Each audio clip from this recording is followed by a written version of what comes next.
Sejam muito bem-vindos a mais um podcast Vida Real com Sueli de Oliveira. No complexo jogo de xadrez do direito tributário, ele é o estrategista que antecipa os movimentos. Na universidade, é o mestre que molda o futuro. Mas aqui, no Vida Real, queremos desvendar quem é o homem por trás dos processos. Hoje estamos recebendo o advogado tributarista Paulo Felipe Souza. Paulo Felipe, seja muito bem-vindo, é um prazer te receber aqui. Bom dia, Sueli. Bom dia a todos nós que nos ouvem, que nos acompanham pela internet. O prazer é todo meu e estou à disposição aí para conversarmos, falarmos um pouquinho sobre direito, processo e estou um pouco preocupado de ter que falar sobre um homem por trás dos processos. Vida real! E antes de começarmos esse bate-papo que promete, eu quero esclarecer aqui que o Paulo Felipe é também meu sobrinho, muito amado, muito querido e motivo de muito orgulho para toda a família. Paulo Obrigado, Felipe, é um tá? prazer mesmo para mim, não só como profissional, mas como sua tia, estar aqui hoje, fazendo essa entrevista, realizando esse trabalho junto com você. Obrigado. A honra pode ter certeza que é toda minha. Eu sou seu fã, acompanho seu trabalho há muitos Ai, anos. gratidão, Parabéns. gratidão. Paulo, vamos começar já com uma pergunta difícil. Tá? Quem é Paulo Felipe Souza? Eita, difícil mesmo. Mas Paulo Felipe Souza na sua essência. Mais difícil ainda. Eu diria, assim, sem medo de errar, que somos seres humanos em transformação. E aí não é uma resposta genérica para fugir da sua pergunta, porque realmente é como eu me vejo. Estamos numa travessia com acertos, com erros, com mudanças de caminho, de projetos, mas eu acho que o mais importante talvez seja olhar o que você trilhou, o quanto você caminhou e focar no seu objetivo, aonde você quer chegar e envidar esforços para isso. Então, mas quem que, respondendo agora mais diretamente, né, saindo da terapia e vindo para o mundo real, o Paulo Felipe, poxa, já considerando que a vida média de um homem são 74 anos, já estou na metade dela e não me sinto velho e não me sinto com Muito 37. bom. Tenho 37 anos, advogado, mestre, muito feliz, muito feliz na minha profissão, no meu trabalho. Tenho dois filhos maravilhosos, Paulo Felipe, de 7 anos, o Henrico, de 3. Uma família fantástica. Sou uma pessoa feliz. Me defino como pessoa feliz. Maravilhoso, maravilhoso. Isso é muito bom. Paulo, mas vamos falar então agora um pouquinho do Paulo Felipe profissional. Me fala um pouquinho sobre a sua formação. Ok. Eu sempre estudei em colégios católicos. A minha formação foi em colégios católicos no Santo Agostinho, então praticamente minha vida inteira lá. Depois disso, eu entrei na faculdade de Direito da UFG e entrei por acaso, porque eu não sabia o que fazer. Era muito novo, 17 anos, você não tem a menor ideia do que você quer para o seu futuro. Simplesmente a minha escolha foi pautada numa área que eu teria um leque de profissões, e assim foi. No meio do caminho, eu deixei de estudar um ano, poucas pessoas sabem disso, esse passado negro aí, Olha mas só, desvendando mistérios. parei de estudar um ano, mas voltei, foquei e graduei. Logo depois eu tinha a opção, né, entre dar aulas, concursos, advocacia. Decidi ter a experiência na advocacia e me apaixonei. Hoje em dia não consigo me ver fazendo outra coisa que não seja advogar. A menos que a vida me reserve alguma coisa aí pela frente que a gente nunca espera. Mas dentro de condições normais de temperatura e pressão, com certeza continuarei advogando. E muito feliz. Excelente, muito bom. Paulo, me fala um pouquinho agora, voltando lá no passado. Vamos voltar um pouquinho mais no tempo, na sua infância. Qual a lembrança mais forte que você tem da sua infância que moldou o seu caráter hoje? E qual o valor que você traz de casa que é inegociável? Lembrança mais distante? Me pegou de surpresa com essa pergunta aí. Eu não tenho uma lembrança, eu diria mais que um conjunto de lembranças, né? Eu tenho quatro irmãos, dois por parte de pai, dois por parte de mãe, então eu sou o irmão mais velho.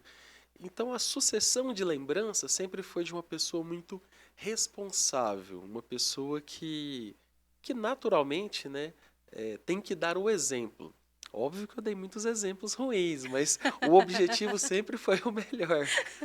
Então eu diria que é uma sucessão de lembranças de responsabilidade, de compromisso, de persistência e de não desistir. Então eu acho que esses valores que meus pais me trouxeram forjaram o meu caráter, a minha determinação até de hoje em dia. Hoje em dia não existe impossível. Se um caminho se fecha, com certeza, sou cristão, né? Com certeza Deus nos dá a oportunidade de abrirmos outros. Mas quem abre e trilha, Deus dá a oportunidade e mostra. Mas quem tem que abrir a porta e trilhar somos nós. A responsabilidade é nossa. Então, eu diria que mais que uma lembrança, são essas sucessões de momentos. Paulo Felipe, me fala um pouquinho, você falou de pais, né? Aí me trouxe aqui na memória um fator muito importante que se vê muito na atualidade. Você é filho de pais separados. Sim. Isso é uma dificuldade, é um desafio que os jovens hoje em dia enfrentam cada vez mais. Como foi isso para você? Para mim, sim, sem sombra de dúvidas é. Para mim foi mais fácil na medida em que o divórcio ocorreu quando eu era muito criança. Então eu nunca tive a circunstância dos dois morando juntos. Então não tem um impacto, uma quebra. Para mim eu diria que foi até positivo na medida em que eu tinha dois lares, duas casas.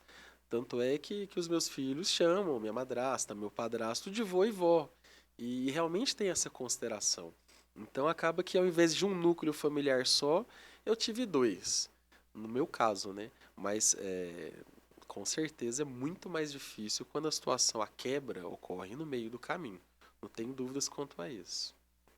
Bom, voltando a falar da escolha profissional agora, você já disse que teve uma dificuldade ali no final do ensino médio em definir, e é natural e normal. Mas em que momento você realmente decidiu que o direito tributário era a profissão que você realmente queria? Teve alguma influência? Uma excelente pergunta. Essa pergunta é ótima. Eu costumo dizer. Você talvez me fez essa pergunta alguns anos atrás, uns 4 anos, 3 anos atrás, e eu disse que é por acaso, que eu tinha escolhido a matéria onde eu menos sabia, que era previdenciário e tributário. Mas aí na vida a gente vai parando, vai sopesando o passado. Eu me lembro bem de um professor, de um amigo que um dia falou: Cara, você é inteligente, você é um aluno dedicado, você tem que cursar o curso tal, o curso do IBET, que é onde, por acaso, eu sou professor hoje. Você tem que cursar, porque ele expande o seu mundo. Então, independente se você vai atuar no tributário, no civil, no trabalhista, lá ele vai te dar noções de mundo. E aí ele falou isso daí, na hora talvez eu não tenha dado tanta importância, mas as coisas que às vezes você acha que não tem tanta importância, elas continuam na sua mente. E eu escolhi IBET, eu escolhi direito tributário e não sabia nada. Então essa pós-graduação eu diria que é uma das pós mais difíceis do Brasil. A cada 15 dias nós temos aulas e a gente tem que ler um calhamaço assim de quantidade de páginas. E é só assim para você aprender de verdade, né? O professor, ele pode até tentar te transmitir o conhecimento, mas o conhecimento você adquire sozinho, com transpiração. Então eu diria que a escolha pelo direito tributário foi por acaso, mas talvez não por tanto acaso sim, talvez como a gente estava falando, né, talvez movido por uma ação, aquele rapaz, aquele amigo meu que virou meu professor, naquele momento falou: "Vem fazer esse curso", eu fui e é onde a minha vida trilhou o seu segmento. E digo mais ainda. Você me perguntou: "Paulo, por que que você é professor?" E aí eu também te disse que é por acaso, na última entrevista nossa, lá no escritório, há 3, 4 anos Isso atrás. mesmo. E eu parei para pensar sobre isso. Será que é por acaso mesmo? Não, não é. A mãe da minha avó Claudete, já falecida, ela era professora em escola rural.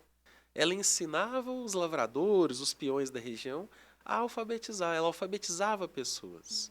E da mesma forma, minha mãe também é pedagoga Que lindo. de ensino fundamental. Então, assim, é algo que eu admiro, acho muito bonito. Mal remunerado, deveria ser bem melhor. E aí, quando surgiu essa porta, às vezes surgiu, às vezes eu fui Um legado que vem já ó, sendo Sim, às de vezes. geração. De geração. Às vezes, assim, o que eu quero dizer sem ser racional, de uma forma. Sem ser racional, mas acaba que a gente vai escolhendo e as oportunidades vão surgindo. E eu tenho uma teoria que tem pautado a minha vida. Eu nunca digo não para uma oportunidade. Essa oportunidade surge, nossa, minha agenda não vai dar, não vou conseguir. A gente dá um jeito, vamos embora. Então surgiu a oportunidade de dar aula. A primeira faculdade foi a faculdade padrão. Eu nem tinha terminado a especialização, eu era especializando ainda. O coordenador era um amigo, não posso nem falar quem, porque só podia ser especialista.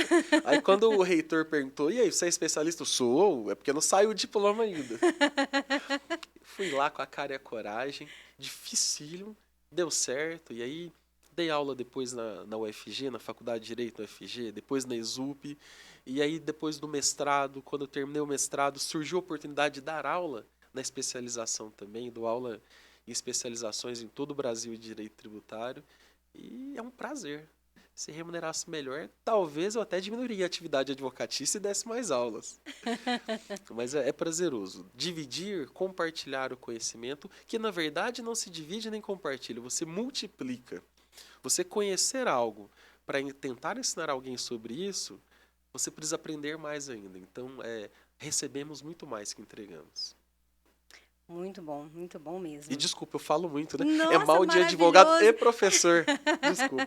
E eu estou aqui encantada, porque realmente eu acho que não só eu, com certeza os nossos internautas também estão aí maravilhados, porque é muito aprendizado, muita coisa. E você sempre foi esse aluno excepcional, né, Paulo? Você sempre buscou e você ia além, você gostava, aliás, gosta, porque quem faz advocacia tem que gostar, porque não para de estudar nunca, Sim, nunca. sim. Então, assim, você sempre foi além dos seus limites.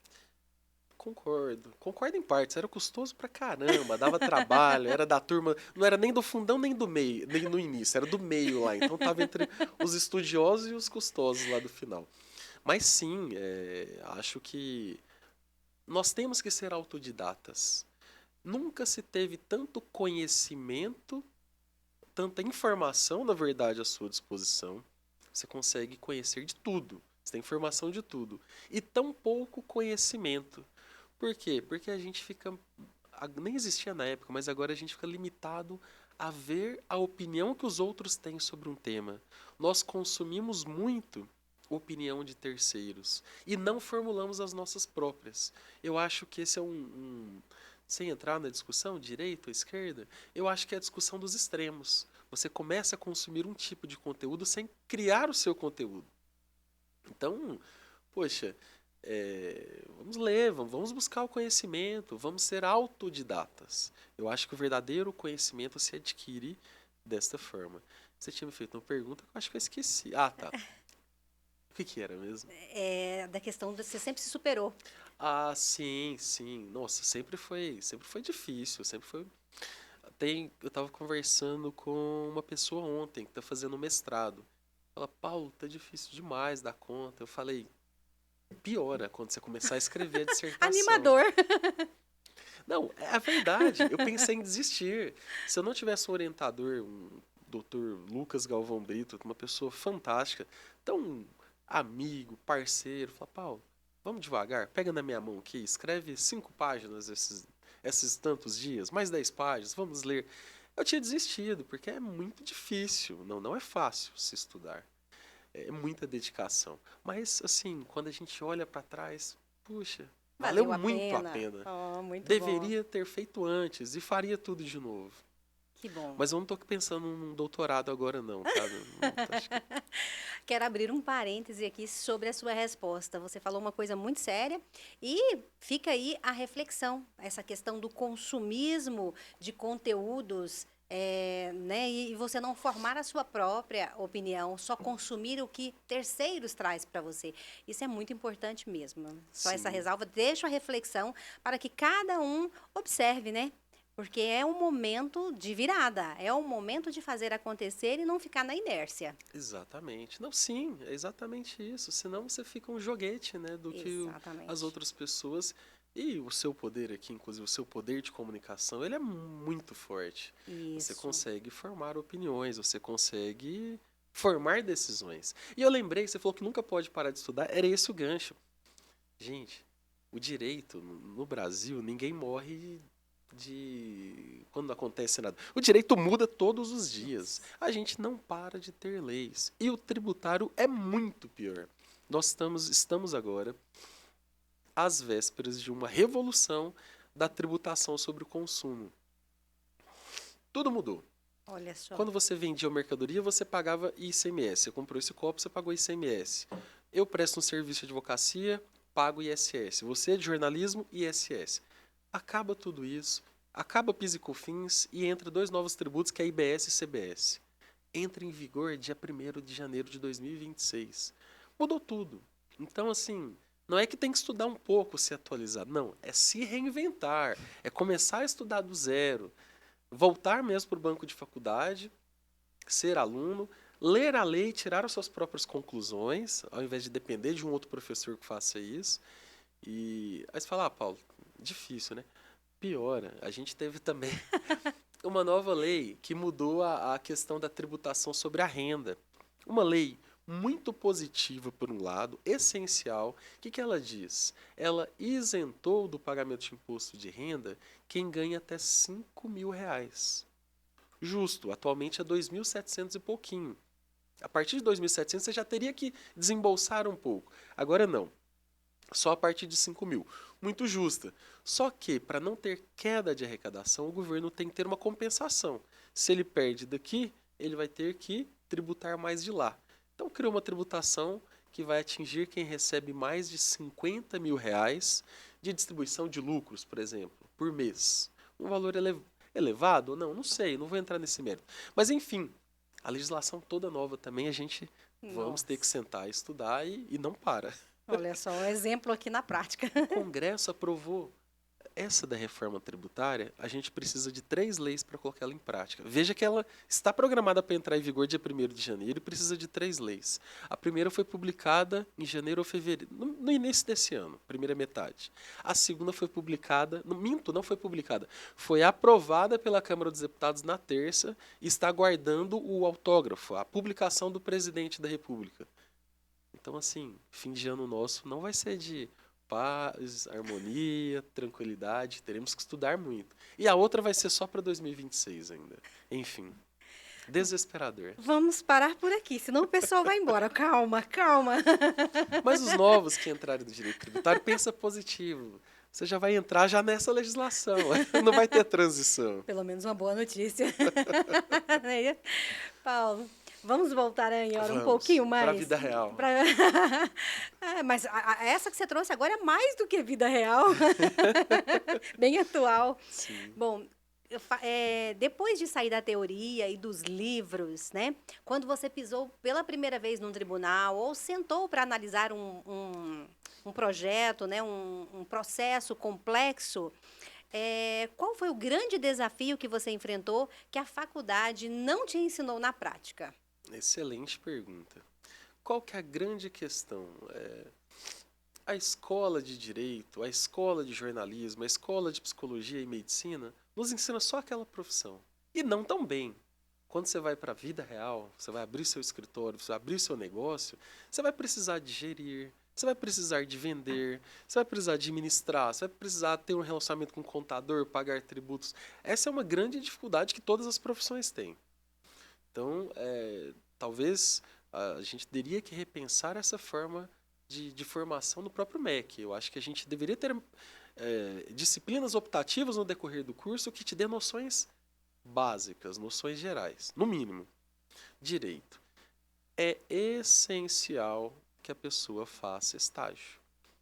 Qualquer estudante de direito precisa fazer estágio. Você tem que ter experiência no tribunal, você tem que ter experiência no Ministério Público, no escritório de advocacia, enfim, qualquer lugar, mas você precisa de experiência.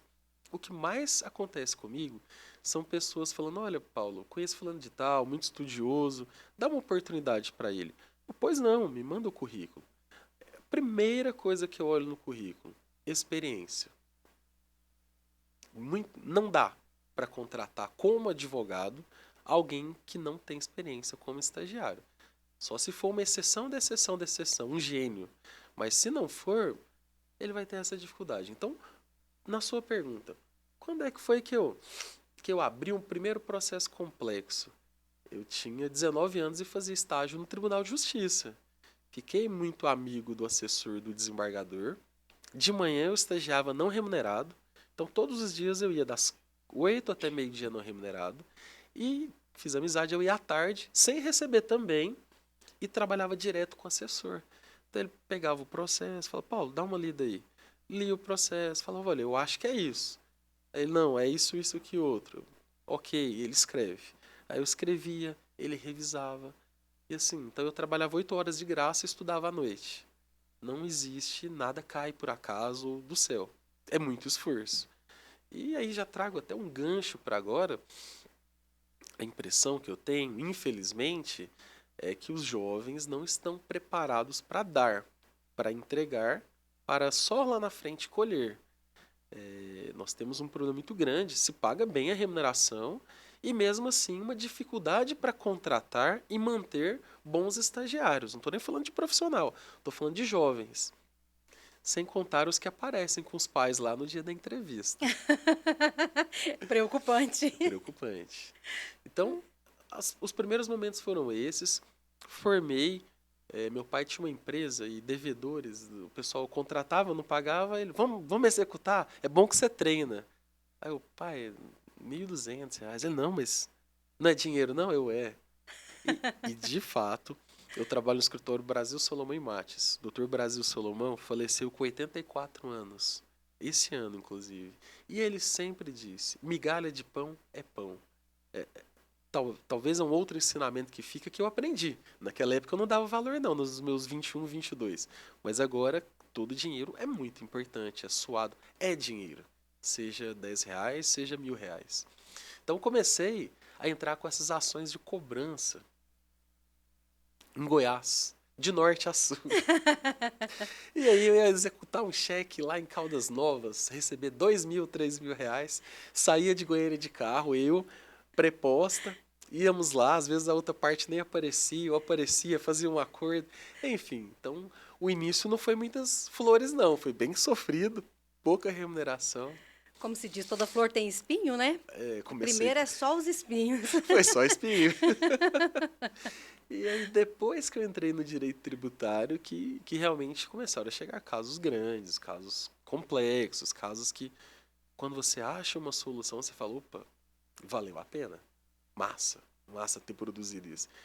E óbvio que não depende da gente a vitória. Tem alguém do outro lado que é o julgador, que ele pode acolher em partes, ou desacolher, negar o seu pedido. Isso aí está fora do nosso escopo. Mas quando a gente ganha, é melhor ainda, né? Com certeza, sem dúvida. Isso é muito bom. Mas toda experiência, né? Tudo é experiência. Paulo, conversando com você, a gente percebe o seu fascínio pelo direito tributário. Realmente, você ama o que faz. Para você, o que representa justiça ou equidade fiscal e o que isso te conecta com o seu propósito de vida? Boa pergunta, que ela tem muito a ver com advogado. Qual que é a importância de ser advogado? Você tem orgulho de ser advogado? Demais da conta. O advogado, ele é indispensável. Ele vai cuidar de 3 coisas. A sua honra, 2 coisas. Três. Honra, patrimônio e liberdade. Para mim, isso aí são valores inegociáveis. Os 3. Se você não tiver os 3, não se tem uma vida completa. Então, nós somos essa defesa, nós somos o baluarte de defesa do cidadão contra o Estado. E no direito tributário, mais ainda. Por quê? Porque o fisco, representado pela União, Estados, municípios e Distrito Federal, querem arrecadar o máximo. Por quê? Porque, vamos lá, eles querem arrecadar para entregar o que eles precisam. Saúde, educação, assistência social, previdência, etc. Todos os direitos e garantias da Constituição Federal. Para isso, eles precisam de dinheiro. Só que não é qualquer dinheiro a qualquer custo. Nós temos limites na Constituição, nós temos garantias do cidadão garantias constitucionais do cidadão, que eu diria até que são cláusulas pétreas, não podem nem ser modificadas. Então, quando estou diante de uma situação de injustiça, de uma cobrança errada, uma cobrança maior, de um erro, é muito prazeroso trabalhar e geralmente a gente consegue comprovar esse erro e evitar que se pague, ou caso tenha sido pago, pegar de volta os valores indevidamente pagos. É prazeroso. Confesso também que somos contratados para defender quem está errado, né? Então, o que você faz? Você faz a melhor defesa possível para poder reduzir o valor da cobrança ou, eventualmente, dar condições que esse empresário... Ele está errado, não pagou. Mas e aí? Ele vai fechar? Vai deixar de trabalhar amanhã por conta do débito? Não. Ó, o advogado atuando. O advogado atuando? Sim. Não. Ó, deixa aqui. Vamos fazer todas as defesas, apresentar todos os recursos. Enquanto isso, você faz o que você sabe fazer, que é trabalhar e ganhar dinheiro. Vai guardando dinheiro. Lá na frente, quando não tivermos mais solução, a gente tenta fazer um parcelamento. Ou você paga à vista com descontos de multa e juros. É isso. Então, eu sempre digo, procure um advogado em qualquer situação que você esteja. Escute uma opinião. Pode ser que não seja o fim do caminho. Sempre há caminhos a serem percorridos. E tenho orgulho de falar que faço isso. Não é demérito, não é problema. O problema seria alguém com um débito que precisa garantir o pagamento de folha de salário de funcionários, ter uma família em casa, ele fala que vai ter que fechar. Não, vamos achar um caminho, vamos achar uma solução. Deixa seu problema comigo e vai ganhar dinheiro. É isso aí. E dando seguimento à sua resposta, em alguns casos, o advogado tributarista, ele lida direto com a sobrevivência de algumas empresas, né? Como que você enfrenta, como é que fica esse peso para você e como que você enfrenta essa pressão? Boa pergunta. E eu respondo muito fácil. Por isso que não se deve advogar para parente. É sério. Bom conselho. E não se deve advogar para si mesmo. Porque você envolve o emocional com o profissional. Qual que é a sua função como advogado quando alguém te contrata? É fazer o melhor dentro do seu conhecimento, dentro das suas possibilidades. Como eu disse mais cedo, a procedência ou não da ação não depende da gente. A gente vai ter um terceiro que tem seus próprios juízos, valores, que vai julgar procedente ou não. Desse julgamento a gente pode recorrer. Mas, enfim, sendo muito direto, não é minha responsabilidade se vai dar certo ou se vai dar errado. Mas é muito, muito, muito a minha responsabilidade fazer o meu melhor. E a minha preocupação é essa, fazer o meu melhor. E dou um exemplo. Hoje mesmo, tá bom, afeta a minha sanidade mental também. Hoje mesmo eu tô com um cliente gigantesco lá no estado de Minas Gerais. Ele está com débito inscrito na dívida ativa. O que isso quer dizer? Ele não tem certidão negativa, ele tem certidão positiva. E com isso ele não consegue importar mercadorias, ele não consegue vender, porque ele tem um benefício fiscal que só aplica esse benefício se ele tiver certidão negativa. E já faz 2 semanas. Nisso daí a gente já entrou com uma ação, perdemos a liminar, entramos com agravo, perdemos a liminar no agravo. Já entrei com outra ação, o juiz não julga. Então, terminando a entrevista aqui, eu vou voltar para o escritório e vou despachar com esse juiz e falar: Excelência, preciso da sua ajuda. Mas assim, a vitória ou derrota, não fico preocupado. Repetindo, a minha preocupação realmente é dar o seu melhor. E ser muito sincero, dar o melhor mesmo. Fazer tudo que eu posso dentro do meu âmbito. Se der errado, eu tenho uma tranquilidade muito grande de falar: olha, não deu e não dependia da gente. Você já deu o conselho, não advogar para parente, não advogar para si mesmo, mas vou te apertar mais um pouquinho. Claro. Houve algum caso já durante a sua trajetória profissional que você se envolveu de uma forma mais emocional? Todos que envolvem família, a gente se envolve. Esses daí a gente não pode perder. É verdade. Se você ganha um processo para a família, não fez mais que obrigação, ele é advogado. Se você perde, é ruim.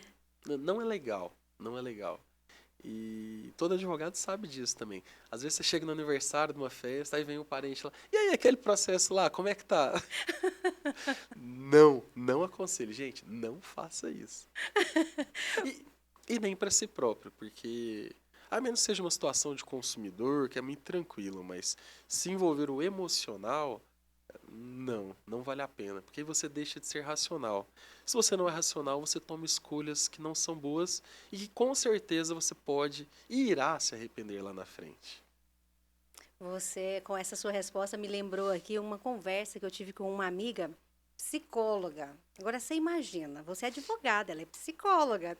Com ela até citou assim: eu não falo mais, eu tô num jantar, num happy hour com os amigos, o meu namorado me chama para passear, aí eu conheço algum amigo novo, a pessoa pergunta: qual a sua profissão? Eu já não falo mais que eu sou psicóloga, porque quando eu falo sou psicóloga, as pessoas já começam a me contar a vida dela inteira. E aí, Sim, no final, o que você acha disso? Ó, vamos tomar cuidados para não sermos indesejáveis. Porque a pessoa está ali num momento de lazer, lazer, descanso. descanso, quer aproveitar. Aí você vem falar de trabalho. Ah, É raro, mas acontece muito. e é isso aí, é raro, mas acontece muito. Eu concordo, concordo. Ai. Qual o momento, Paulo, que você considera ter sido decisivo ou uma maior vitória até aqui, na sua trajetória profissional? Poxa, maior vitória profissional é, é realmente uma escada. É difícil eu falar, não, nesse momento aqui teve um turning point, um momento que mudou tudo. Até porque eu trabalhei, depois de formado, num escritório próprio, pessoal, 2 anos. Trabalhei um ano e pouco no primeiro escritório de advocacia, especializado em direito tributário. E eu já estou completando agora 10 anos trabalhando no atual escritório em que eu estou. Então, assim, o que eu vejo, olho para trás, é realmente um esforço e construção diária. Não teria uma outra definição senão esforço, estudo, dedicação diariamente. E sabendo também que somos falíveis. Falhei, errei no meio do caminho algumas vezes. Mas esses erros não me definem. Assim como as vitórias também não. Eu acho que o que define, voltando lá para o início da conversa, é onde eu quero chegar. Tem muito claro para mim o meu foco pessoal, profissional. Né? Tem uma caminhada boa pela frente. Mas é isso, não consigo achar o momento. Mas quando eu olho, às vezes eu paro e vejo o padrão dos clientes, o valor envolvido, eu, caramba, onde é que eu comecei a pegar tanta responsabilidade assim? Mas é o comum, começou com de 1.000, com de 10.000, com de 100, 1 milhão e vai escalando. Muito bom. Paulo, o que é mais difícil, envolvendo agora, além da sua atuação no direito, mas a docência? O que é Uhum. mais difícil? Você aplicar uma lei complexa no tribunal ou você explicá-la de forma clara a uma turma de calouros? A coisa mais tranquila é explicar uma coisa de forma clara para os calouros. Se você me chamar agora para dar uma aula de direito tributário, diga-se de passagem, não sendo nenhum outro assunto, eu estou à total disposição. Não tenho vergonha, não tenho problema e como a gente lida com isso há muitos anos, já dei muitas aulas, diria que 90% eu estou à disposição. O que é mais difícil é manter a atenção deles, manter o interesse deles. Por quê? Na grade da graduação, o direito tributário ele está lá no último ano, no quinto ano. No quinto ano, e aí eu falo por mim, porque eu lembro de onde eu estava no quinto ano. Eu só queria formar. Tive uma aula de, Deus me perdoa, né? Direito agrário, direito ambiental. O que eu quero com isso para minha vida? Eu não vou atuar nunca com isso. Era só para cumprir tabela, fazer prova e obter a nota mínima e presença. É a realidade, né? A gente dá aula em faculdade. E no direito tributário é muito isso. A maioria dos estudantes fala, não, eu quero concurso, então eu não quero tributário, eu vou advogar na área civil, área de família, criminal, previdenciário. Então é uma matéria muito deixada de lado. E aí no início eu falei, não, eu acho que eu sou bom, não vou fazer chamada. Vai ficar na sala de aula quem realmente gostar da minha aula. Ficava 2, 3, 4, 5, cansei de dar aula. E dava melhor aula e tá tudo bem. Depois disso, eu comecei a utilizar outras formas, passar trabalho. Com a IA, com o assistente de inteligência artificial, você tem todas as respostas. Eu lembro de um trabalho que eu falei, olha, responde 3 perguntas. Eles trouxeram um autor italiano que eu nunca tinha ouvido falar na vida. E não foi só um, não. A turma era de 60, uns 30 citavam esse autor. Aí o cara, não, tá na cara que é ChatGPT. Aí no outro semestre, na mesma turma, no outro bimestre, eu falei, gente, o trabalho agora é manuscrito. Todo mundo queria morrer. Com razão, né? Que século que eu estou? Eles iam continuar fazendo a mesma coisa, pesquisar, resumir e escrever à mão. Então, que até eu compartilho aqui com quem é professor de graduação. A metodologia que eu decidi? Todos nós estamos na área de direito, né? Vocês têm, no mínimo, que saber falar na frente de outras pessoas. Então, eu vou dividir os temas do semestre entre grupos não, individual. Uma pessoa fala, a outra faz uma análise crítica. Então, você vai falar uma vez e fazer análise crítica de outro colega. No mínimo, sobre esses 2 assuntos, você vai entender alguma coisa. Muito bom, muito bom. Dava certo. Muito Às bom. vezes eram umas aulas legais, eu via alunos que eu não imaginava como estudou, dedicou, preparou slide, falou bem. Uns outros falavam umas barbaridades. Ô, gente, não, com licença, talvez você tenha lido em outro livro que eu não esteja sabendo. Na verdade, é assim, assim, assado. Mas, para mim, até agora, de todas as metodologias, essa foi a melhor.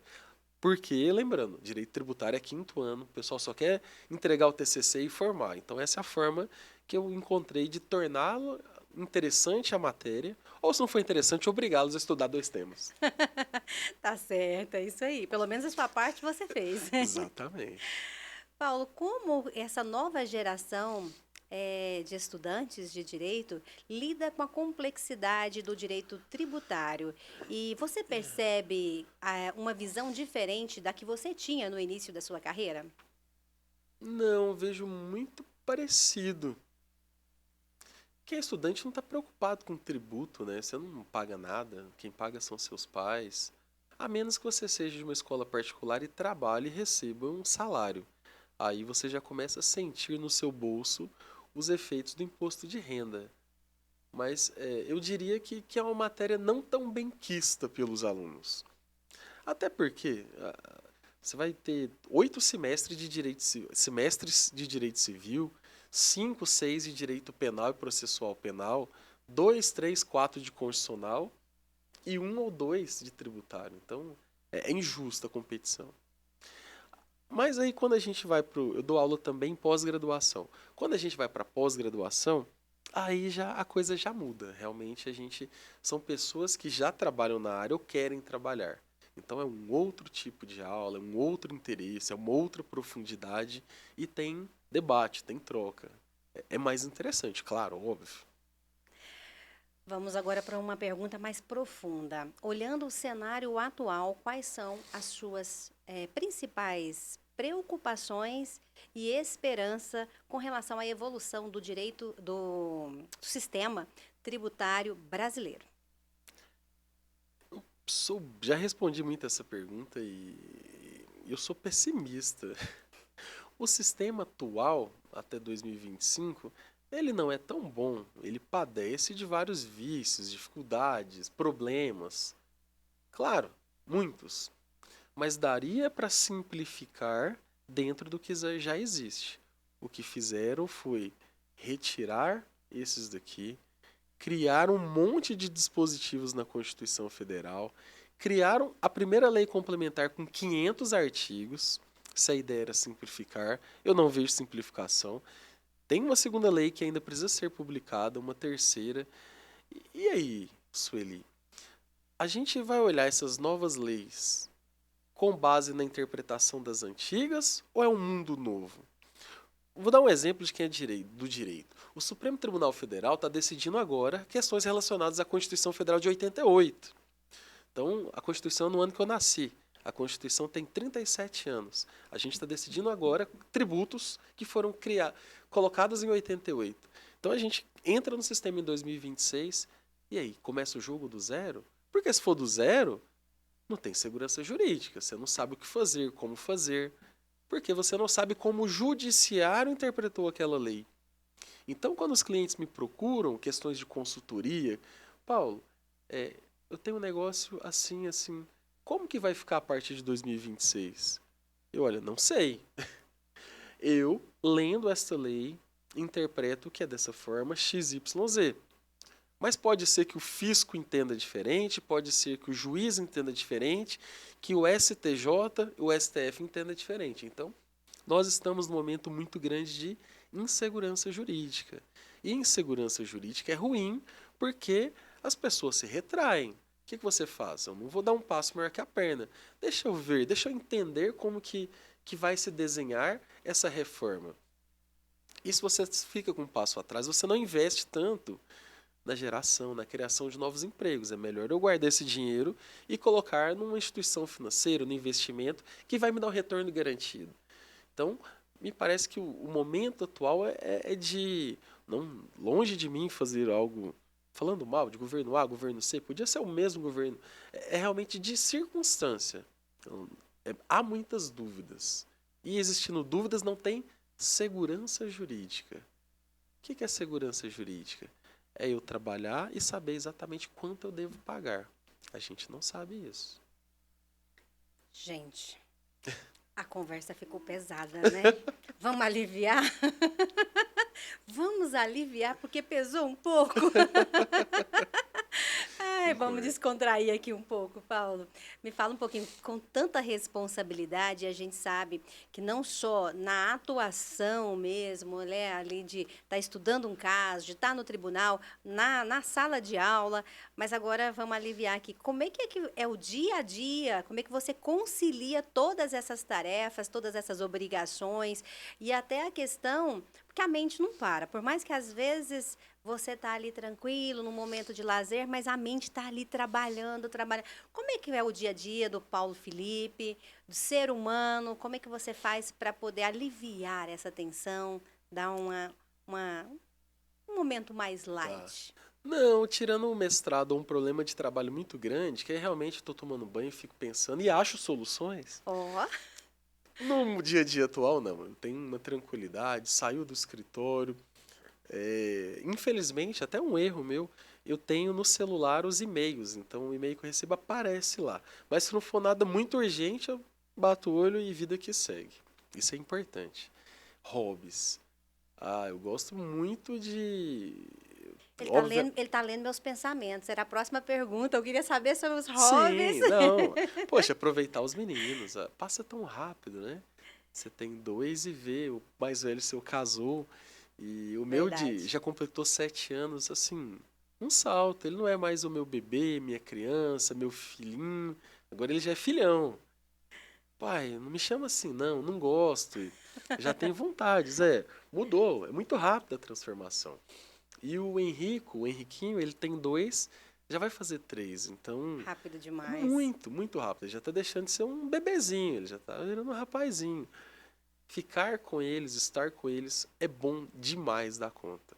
Outra coisa que eu gosto muito é produzir cerveja artesanal. Durante a pandemia, surgiram alguns hobbies que eu não tinha, né? Bacana! Esse de produzir cerveja era bem pouquinho antes da pandemia. Na pandemia, não tinha nada para fazer. E nem ver os seus pais, sua família, você podia. Verdade. Então, o meu núcleo familiar e o núcleo familiar do meu compadre, a gente se encontrava. E aí a gente fazia cerveja juntos, bebia, fazia churrasco. Então, era a nossa válvula de escape. Foi um momento muito bacana, que nos aproximamos de uma forma ímpar. Às vezes eu os via mais que meus próprios pais. Então a gente produzia cerveja. Eu aprendi nesse período também a produzir a própria massa artesanal.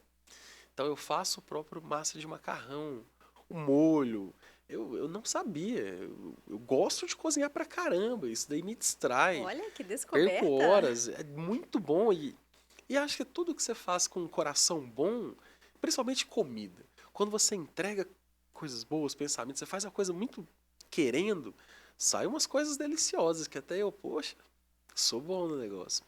Aprendi a fazer... Eu preciso...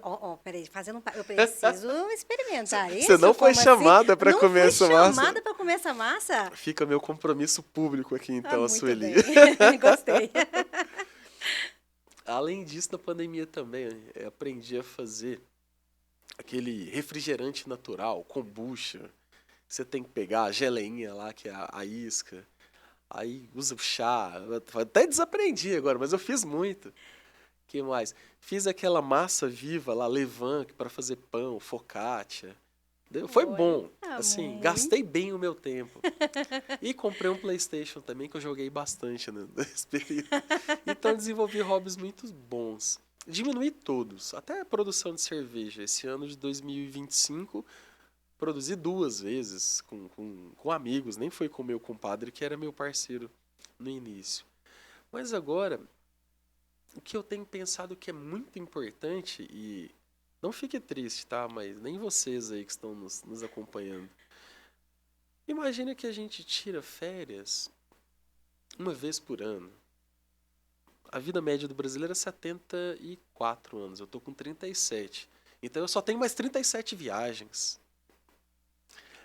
Quando você começa a pensar na escassez, você fala, opa, eu tenho que aumentar essa 37 aqui, tenho que fazer outras viagens menores, eu tenho que, não digo desacelerar a vida, continua aceleradão, mas vai fazer o que você gosta.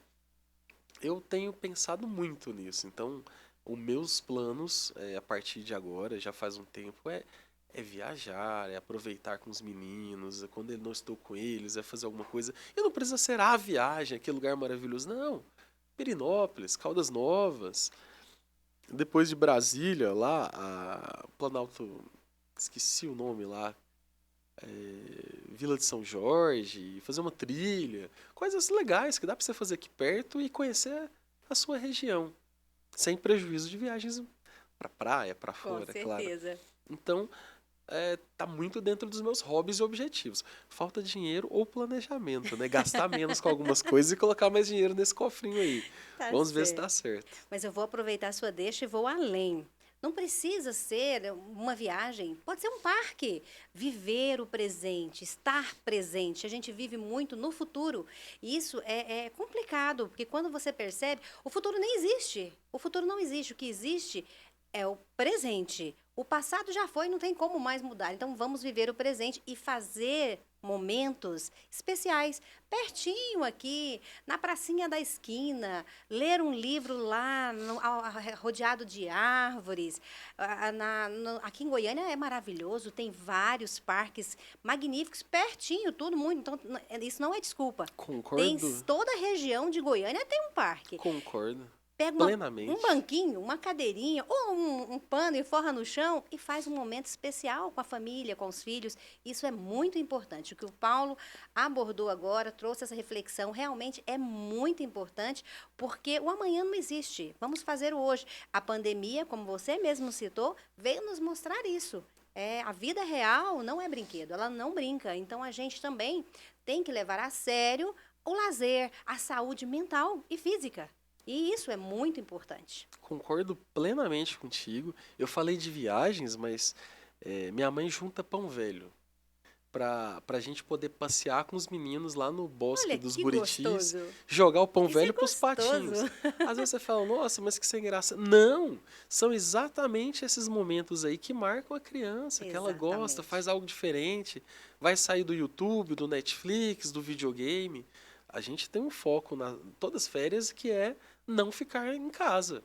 Então, dá fim de semana, vamos pro clube. Já é padrão. Os meninos já ficam gripados já, porque vai pro clube quase todo fim de semana. Mas é bom, é divertido, é gostoso, é sair da rotina. Os meus Exatamente. pais faziam isso comigo e eu, às vezes, estou morto, cansado, mas não, vamos fazer. O momento é agora. É Vale. isso. E para eles é o imaterial, é o que fica. Muito mais que o presente, aquela roupa, é o tempo de qualidade. Então, concordo muito contigo. E principalmente, Paulo, você pode falar bem disso, porque essas crianças de hoje que nasceu na era digital, no mundo online, eles estão 24 horas conectados. Isso é muito importante. Você vive isso na realidade, na Sim, prática. sim. Não, até negociação difícil. Meu filho já é advogado, já o mais velho, Paulo Felipe. Pai, e o videogame, posso jogar? Claro que pode. Mas agora tem que ser mais que durante as aulas, né? Você tem razão, você tem mais tempo. Mas vamos combinar? Aí eu olhei uns psicólogos na internet, ó, internet sempre sendo útil. O Sim. que você recomenda? Qual o tempo recomendado de tela para crianças de 7 anos? Até 2 horas. Aí o filho, 2 horas. Ele, tá, mas é 2 horas de videogame, 2 de YouTube, 2 de celular? Eu falei, não. Olha só, um belo advogado, hein? Mini advogado. Eu falei, não, filho, 2 horas no total, de tudo. Ele, mas é pouco, né? Mas se a gente fizer coisas na rua, tá tudo ok. Eu, tá ok. Ele, pai, mas e se eu quiser ficar mais um pouquinho? Eu, não, então a gente vai negociar. Se você fizer essa tarefa de casa aqui, talvez a gente pode deixar mais uns 10 minutos. O que você acha? Ele, tá legal. Então, lavar vasilha, arrumar a cama. Tudo bem que é óbvio que ele já deveria fazer. Mas fica até mais gostoso. A gente negocia, ele fica mais 20 minutos e fica Sim, feliz. é Então a gente vai isso. achando caminhos É para poder isso. reduzir ou reduzir e limitar. E tem que ser firme na palavra. Deu tempo, opa, desliga e tal. Porque Verdade. senão sua palavra perde o peso. E aí ele vai saber que ele pode fazer o que ele quiser. Penso muito nisso. E com isso você já está preparando ele para a vida, resolver problemas, achar soluções. Isso é muito importante. Penso dessa forma. Muito A gente bom. tenta fazer o melhor, né? Mesmo que erre algumas vezes no meio do caminho. Vivendo e aprendendo. A vida é real. A vida real. É isso mesmo. Paulo, para a gente encerrar, já caminhando aqui para o nosso encerramento, a Sim. conversa é muito boa mesmo, muito gostosa, mas nosso tempo já está se esgotando. Se você pudesse escolher como você gostaria que as pessoas lembrassem de você, do Paulo Felipe Souza, daqui a 50 anos, o que você gostaria de ouvir elas falar do advogado, do professor e do ser humano? Eu acredito que nos três seja uma pessoa que tenha um bom coração. Uma pessoa aberta para poder escutar e dar bons conselhos. Quando pedido, né? Porque se o conselho fosse bom, a gente vendia. Mas tem pessoas que conversam e gostam. Vejo ainda que eu tenho um longo caminho a percorrer. Eu não estou nesse ideal. Mas aí, o homem de quem me orgulho, o homem que eu espero ser, é essa pessoa, um excelente pai, uma excelente pessoa. Excelente pai é o quê? Um pai presente, um pai que faz parte da criação dos filhos, que faz parte do dia a dia, da vida, que eles sabem que podem contar com ele. Uma excelente pessoa, e aí vale em todos os âmbitos: familiar, profissional. Profissional pode ser na advocacia ou na magistério. É uma pessoa aberta, uma pessoa que saiba compartilhar. Eu acho isso muito importante. E aí não sou assim, mas é o ideal. Então é assim que eu espero que eles lembrem de mim. Espero não morrer agora, porque não vão lembrar dessa forma.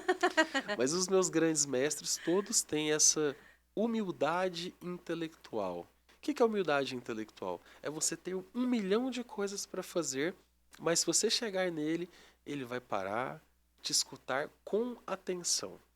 E, se puder, vai te ajudar. Os grandes mestres que eu tive, as pessoas muito importantes da minha vida, todas foram assim. E espero ser dessa forma também. Conhecendo você da forma que eu conheço, acredito que você está no caminho certo e parabéns Obrigado. pelo ideal. Isso é muito bom. Agora, para a gente fechar com chave de ouro, a sua última missão. Complete a frase. Tá? A vida real é Construída, vivida, dia após dia, sem ressentimentos, mas analisando o passado, sem sofrer, para projetar o futuro que queremos construir. perfeita. Nossa, não podia ser diferente, né? Ele Obrigado. realmente fechou com chave de ouro. Obrigado. Paulo Felipe, muito obrigada. Foi um grande prazer. Espero que vocês tenham gostado desse bate-papo aqui, porque eu realmente fiquei encantada, aprendi muito. E aqui fica aberto, as portas estão abertas para quando você quiser voltar para um novo bate-papo, para novos esclarecimentos, porque tenho certeza que nós aprendemos muito aqui, foram conselhos preciosíssimos. Sou eu quem agradeço a oportunidade, o carinho, a recepção, o tempo. E saiba que eu admiro muito o seu trabalho, a sua pessoa, o seu profissional. Foi excelente o bate-papo. A gente, na verdade, temos que fazer isso mais vezes, né, com várias pessoas. A vida real é isso, né? É É isso. você conseguir realmente reservar o tempo para ter mais, aprofundar os laços. E me coloco totalmente à disposição. O que você precisar, pode contar comigo, qualquer assunto. E tem um parceiro aqui, pode contar comigo. Gratidão. A recíproca é verdadeira. Te admiro muito também, sou sua fã. Obrigado. E confesso que esse bate-papo aqui é a realização de um sonho. Sempre tive essa vontade, agora colocando em prática, em 2026 agora, colocando em prática esse sonho, porque isso aqui é muito gostoso, a gente precisa desse momento e compartilhar esse momento com os nossos internautas, isso é muito bom, é Concordo. muito gostoso, né, de se fazer. Eu estou Concordo. muito feliz mesmo. E eu desejo um excelente sucesso para o vidareal.com, que seja um ano de realizações, um ano maravilhoso de Amém. plantio e colheita Amém, que assim seja para todos nós. para todos nós. 2026 não vai ser fácil, Não, mas é preciso movimentar, trabalhar e buscar, porque assim Deus não nos desampara. Isso eu não tenho dúvida. E é isso que é importante. concordo, 100%. Muito bom. Muito obrigada pela sua companhia. Espero que você também tenha gostado desse bate-papo. E se gostou, deixe o joinha. Já se inscreveu no canal? Se não, se inscreve aí, porque vamos ter aqui muitas e muitas a mais bate-papos, conversas profundas e autênticas, que vai trazer muitos conhecimentos, esclarecimentos para todos nós. Para mim, para você, para todos nós. Um forte abraço, um grande beijo no seu coração e até o próximo Vida Real com Sueli de Oliveira.